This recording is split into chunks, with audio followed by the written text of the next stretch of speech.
State of Utah versus Tyler James Robinson. Could you state your name? Tyler James Robinson. Thank you for being here, Mr. Robinson. The room was quiet, too quiet. Not the kind of silence that comforts, but the kind that weighs down on your chest like lead. A faint buzz from the overhead fluorescent lights filled the interrogation chamber, mixing with the low hum of the surveillance camera mounted in the corner. Everything about the setting felt cold, clinical, designed to strip away humanity and leave only truth or whatever passed for it under questioning.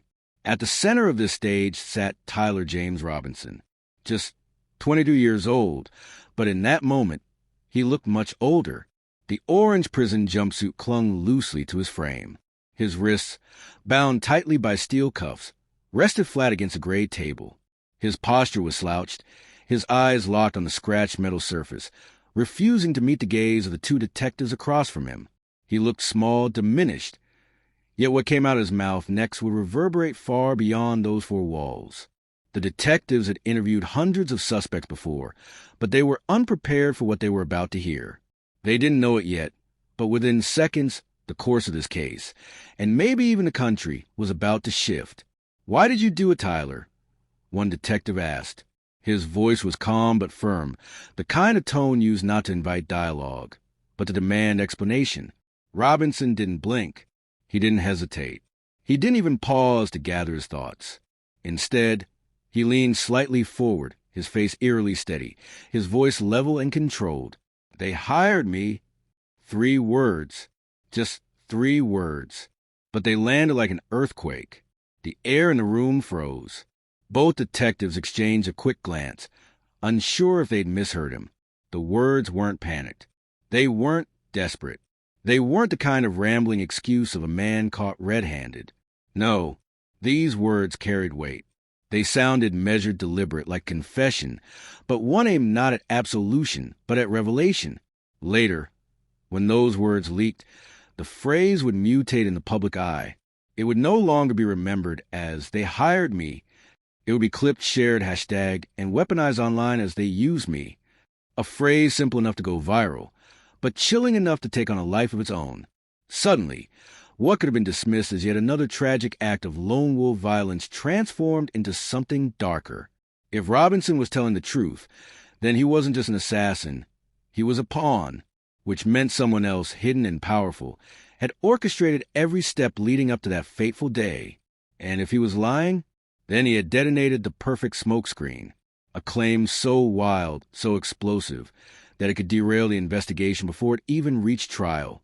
Either way, one thing became clear.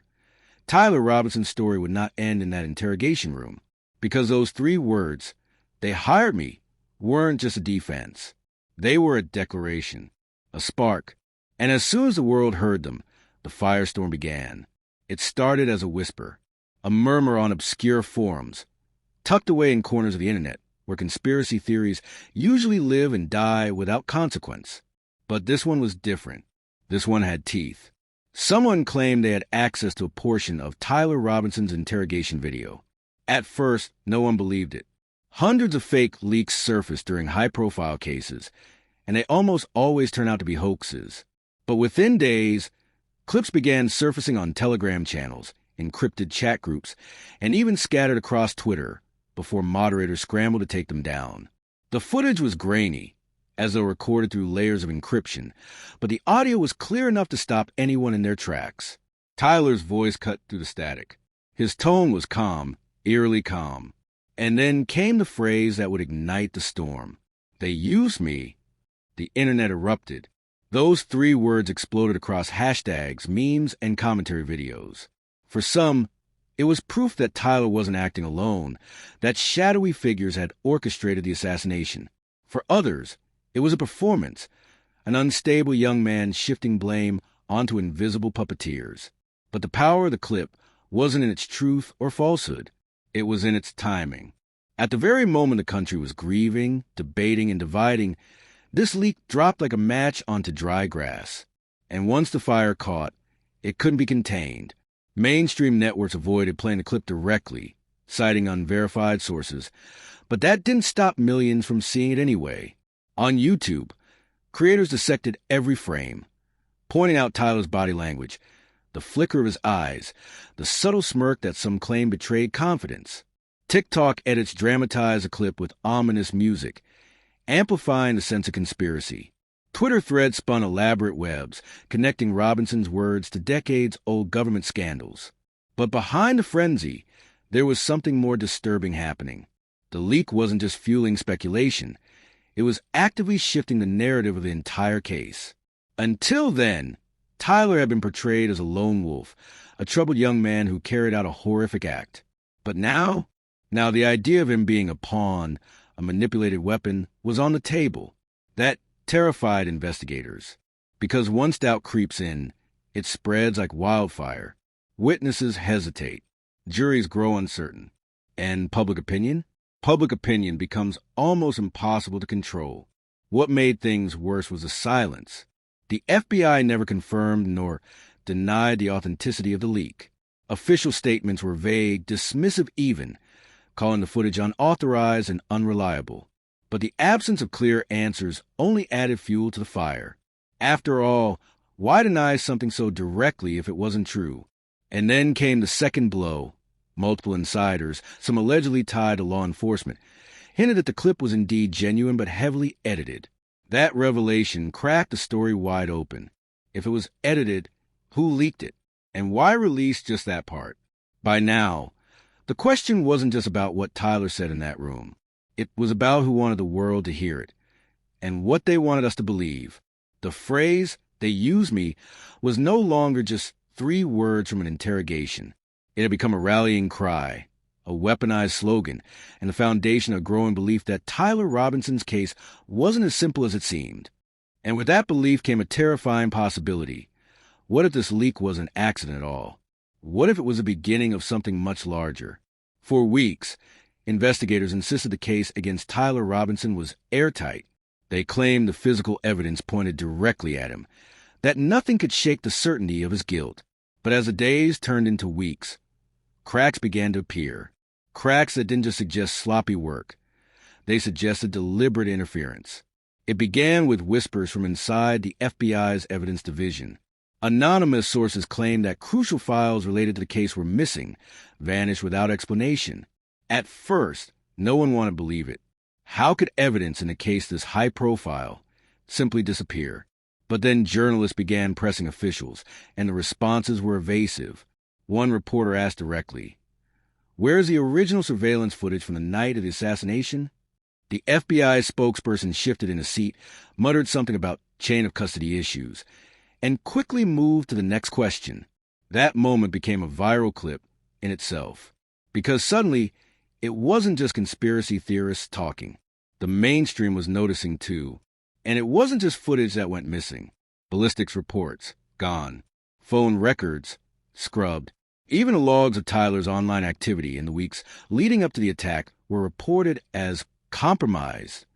It was as if the trail itself had been erased, leaving only the version of events officials wanted the public to see. Here's where it gets darker. Several whistleblowers claimed they had seen the evidence before it vanished. According to them, the footage didn't show Tyler acting alone. It showed him meeting with unidentified individuals days before the shooting. If true, that footage could have rewritten the entire case. But with it gone, the official story, that a lone wolf assassin, remained intact. Critics began asking the question out loud. Was this incompetence, or was it a cover-up? Because, let's be clear, chain of custody errors happen. Data corruption happens. But all of it, at once? In a single case with the highest political stakes in recent memory, the probability defied logic. The silence from Tyler's parents only deepened the mystery. They were expected to defend him, to fight for his innocence, to scream about injustice. Instead, they stayed quiet, eerily quiet. Some speculated they were being pressured into silence. Others whispered they knew more than they were willing to admit. But their absence from the public fight left Tyler isolated, an easy target for narratives being written about him rather than with him. Meanwhile, the leak phrase, "they used me," kept growing louder online. People began to connect it directly to the missing evidence. If Tyler really was a pawn, then erasing the trail was exactly what powerful players would want. And here's the chilling reality. once evidence is destroyed. It's not just a defense that suffers, it's the truth itself. Every missing file, every vanished report doesn't just weaken Tyler's case. It weakens the very foundation of justice. Because without proof, what's left? Just stories, just spin, just whichever version of reality holds the most power. By this point, it was no longer just about Tyler Robinson. It was about trust in the FBI, trust in the legal system, trust in whether truth could survive when the people sworn to protect it seemed to be the ones burying it. The public was left with a terrifying question. If the evidence that could prove Tyler's innocence or his guilt was gone forever, how could anyone ever know what really happened? And maybe that was the point all along. The courthouse was overflowing the day Tyler Robinson's trial began. Reporters pressed against the barricades, cameras flashing, commentators broadcasting live feed with words like historic and unprecedented. But behind the spectacle of the media frenzy, a far more unsettling drama was unfolding inside those walls. One that wasn't about politics or ideology, but about the fragile mind of a 22-year-old man. From the start, prosecutors painted Tyler as a cold-blooded killer. Their narrative was clear, sharp, and devastating. A radicalized young man, armed with anger and obsession, who decided to take the life of a powerful political figure. They used phrases like calculated and premeditated. They pointed to his movements, his purchases, his online posts. To them, Tyler was not just guilty. He was the embodiment of a dangerous trend they wanted the jury to fear. But the defense told a very different story. Their portrayal wasn't of a mastermind or a radical ideologue. It was of a young man unraveling under the weight of trauma. Tyler's lawyers revealed that he suffered from complex PTSD, rooted in a turbulent childhood and amplified by years of untreated psychological wounds.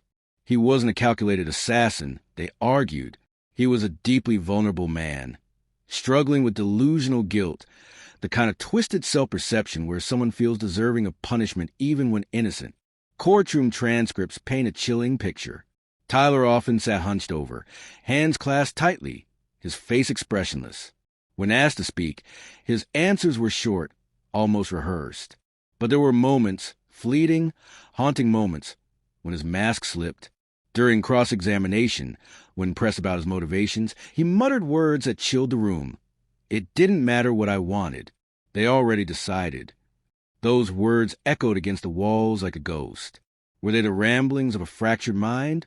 Or a veiled confirmation that someone else had been pulling the strings all along?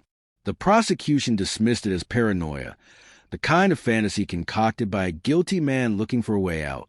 But the defense leaned hard into it, arguing that Tyler's mental state made him not fully responsible. He was, in their words, a vessel broken, manipulated, and abandoned. Outside the courthouse, the public was just as divided. Protesters clashed daily, some chanting for justice for the victim, others demanding justice for Tyler. Placards read, "Stop the cover-up," and "Free Robinson." He was used. Social media amplified the chaos, with each side spinning its own narrative, drowning out the fragile truth struggling to surface inside the courtroom. And then came the expert witnesses. Psychologists testified about Tyler's history, episodes of disassociation, intrusive memories, and voices of self-blame. They explained that his delusional guilt made him believe he deserved punishment, regardless of whether he committed the act. To them, Tyler wasn't a political assassin. He was a casualty of neglect, a young man whose vulnerabilities were exploited until he was pushed past the breaking point. But here's the question the jury couldn't escape. Did that make him less guilty? Or just differently guilty? The stakes weren't just about one verdict. They were about precedent. If Tyler was convicted as a cold-blooded killer, the system could ignore the darker, more complicated layers of his case. If he was recognized as a manipulated pawn, then questions would spill far beyond the courtroom. Questions about who used him, why evidence vanished, and why the truth seemed buried under politics. And as the trial pressed on, one thing became clear. Tyler Robinson wasn't just on trial for murder. He was on trial for his sanity, his story, and maybe even his humanity. The jury wasn't just being asked to decide guilt. They were being asked to decide who Tyler Robinson really was. A monster, a victim, or something far more complicated. Outside the courtroom, The noise was deafening. Protesters' chants echoed through the streets. Media trucks lined every corner, and commentators filled the airwaves with endless speculation. The country was split down the middle, each side convinced it held the truth. But amidst the chaos, one absence became impossible to ignore: the silence of Tyler Robinson's parents. For many, it was the most shocking part of the entire case. In trials like these, families usually rally around their accused loved ones. They hold press conferences, plead for compassion, and insist on their child's innocence. But not here. Tyler's mother and father stayed quiet, eerily quiet. No interviews, no statements, no public defense of their son. At first, people assumed it was grief or fear or the unbearable weight of shame. But as days stretched into weeks, their silence began to feel less like a personal choice and more like a calculated absence. Were they protecting themselves, or were they being pressured into silence? Whispers began to spread. Some claimed federal agents had reached out to them directly, warning them against making public comments. Others speculated that the family had struck a deal, silence in exchange for protection. A darker theory even suggested that Tyler's parents had known more about his state of mind than they ever admitted, and speaking publicly would expose uncomfortable truths. The absence of their voices left a vacuum, and in that vacuum, the public built its own story.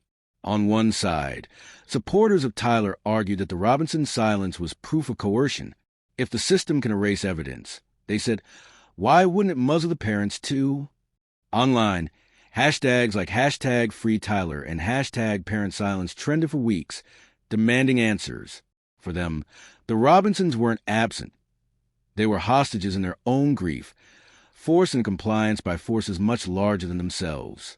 On the other side, critics saw their silence as something darker. To them, the parents' refusal to defend their son was confirmation that they knew he was guilty. What kind of parents, one commentator asked on live TV, stand back while the world debates their child's life, unless they already believe he deserves a punishment?